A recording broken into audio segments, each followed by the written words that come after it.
जय हिंद, वंदे मातरम, भारत माता की जय।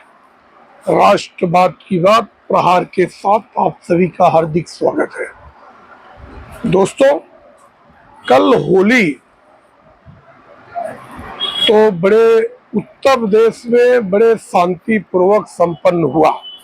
खास तौर से जो 46 साल के बाद संभल में था और जिस हिसाब से सीओ अनुज चौधरी का वो बयान तोड़ मरोड़ के कट्टरपंथियों ने फैलाया था, उसके हिसाब से सबको लग रही थी कि संभल में कोई बड़ी अनहोनी घटना हो सकती है।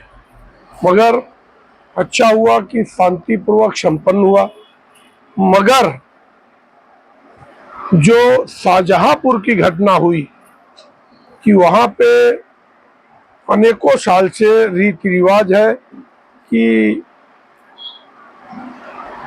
लाट साहब जो अंग्रेज के गवर्नर बनते हैं उनको जूते मारा जाता है, ये परंपरा है। अब जूते मार परंपरा में कट्टरपंथी कौन है जिसे ये बात पसंद नहीं आई और पुलिस प्रशासन पे ही वो पत्थरबाजी हो गई।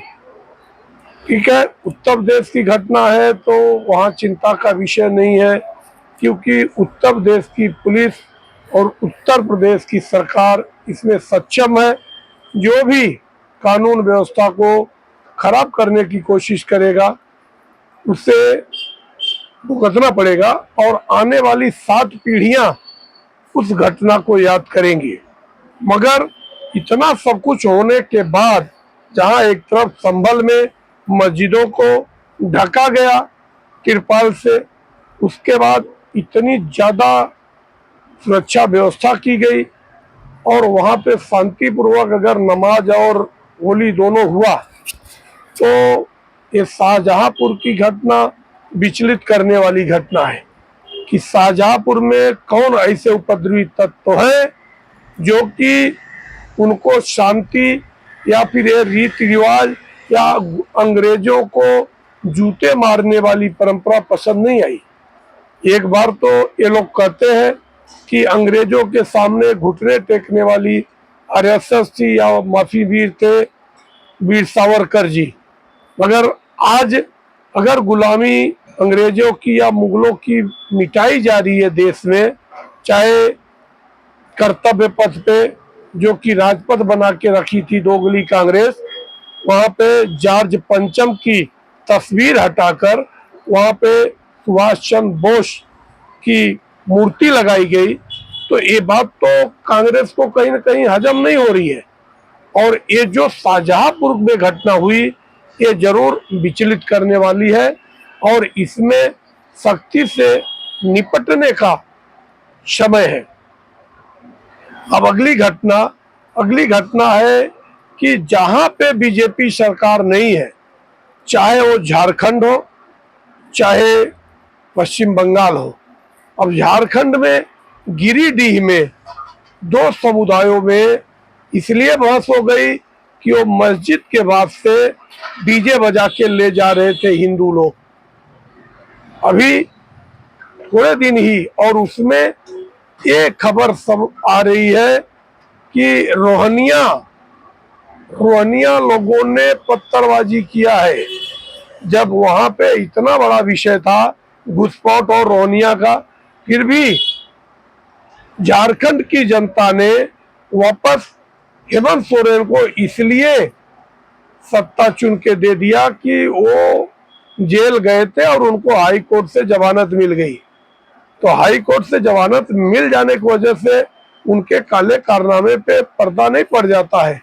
आज उन्होंने जिस हिसाब से आदिवासियों की जमीन लूटी है या फिर जो कानून व्यवस्था वहाँ पे ध्वस्त हुई है और जिस हिसाब से झारखंड में कट्टरपंथ पनप रहा है, रोहनिया मुसलमान और बांग्लादेशी घुसपैठी जिस हिसाब से वहाँ पे अतिक्रमण कर रहे हैं, वहाँ पे आदिवासियों की लड़कियों को फंसाकर उनके साथ शादी करके वहाँ के नागरिक बन रहे हैं, ये जरूर चिंता का विषय है। और जांच, मैं तो कहता हूं कि पुलिस प्रशासन अगर कमजोर पड़ रही है तो वहां पे सीबीआई और केंद्रीय जांच एजेंसियों को इंटरवीन करना चाहिए। और आने वाले समय में हमारे झारखंड को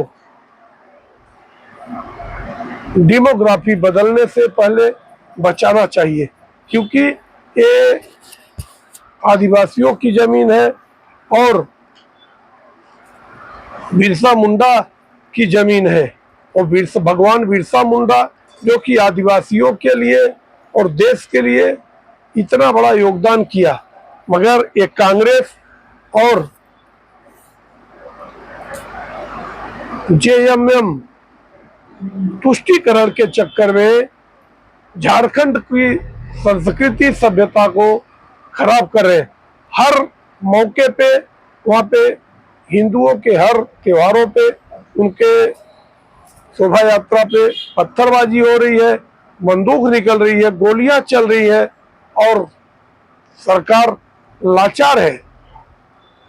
और वहाँ के जो मंत्री है, कौन से मुस्लिम मंत्री है, वो आके उल जुलूल बयान देते हैं, जबकि वहीं पे कांग्रेस के जो प्रभारी थे कश्मीरी, उन्होंने कहा था कि अगर हिंदुओं को सिलेंडर दिया जाएगा मुफ्त में तो बांग्लादेशी रोहिंग्या को भी मुफ्त में दिया जाएगा। तो अब प्रशासन की लापरवाही को देखते हुए वहाँ पे इंटरवीन करना चाहिए केंद्रीय सीआरपीएफ को, और ऐसे उपद्रवी तत्वों को बाहर निकालने की आवश्यकता है।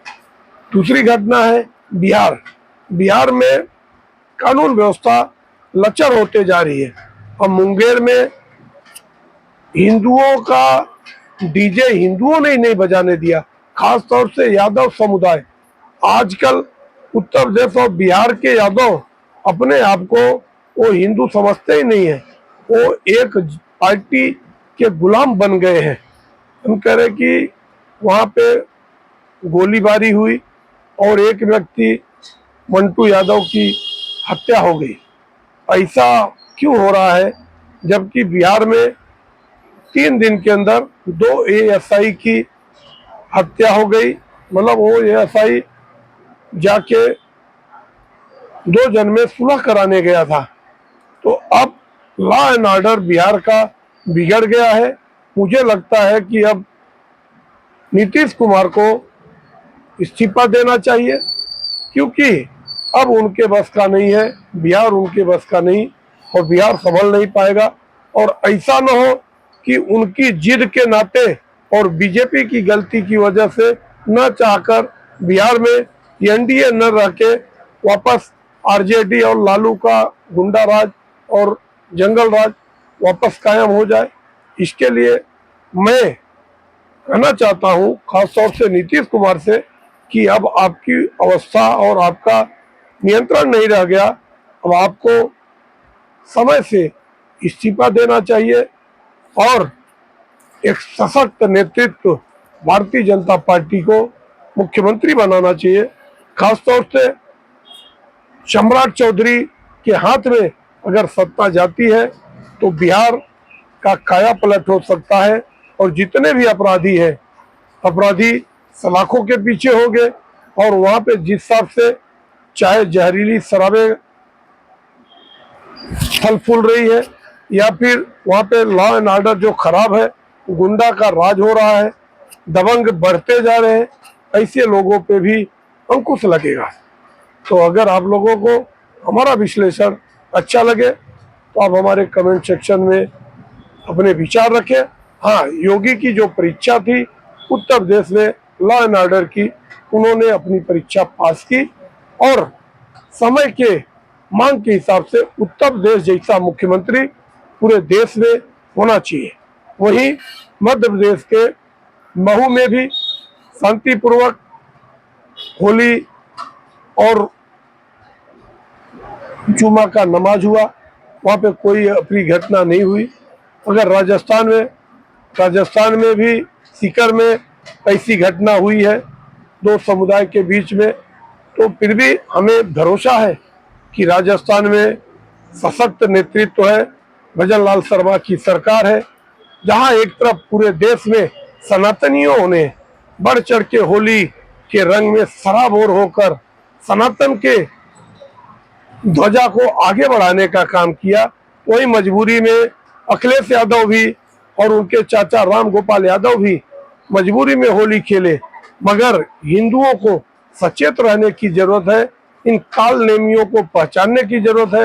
ये सिर्फ मुखौटा है 2027 के चुनाव के लिए, और 2027 के चुनाव के लिए ये मुखौटे को पहचानने की जरूरत है।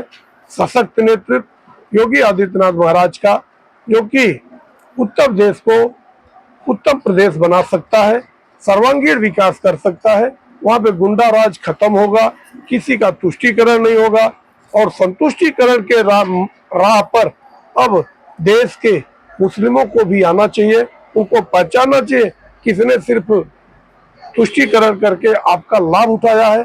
अब देश विकास के रास्ते पे अगर निकल रहा है, जहाँ मोदी जी एक तरफ कहते हैं सबका साथ सबका विकास, तो सबको उसी मंत्र पे साथ आना चाहिए। आप लोगों को अगर विश्लेषण अच्छा लगे तो कमेंट सेक्शन में आके अपने विचार रखें और हमारे चैनल को सब्सक्राइब करें। जय हिंद, वंदे मातरम, भारत माता की जय। धन्यवाद।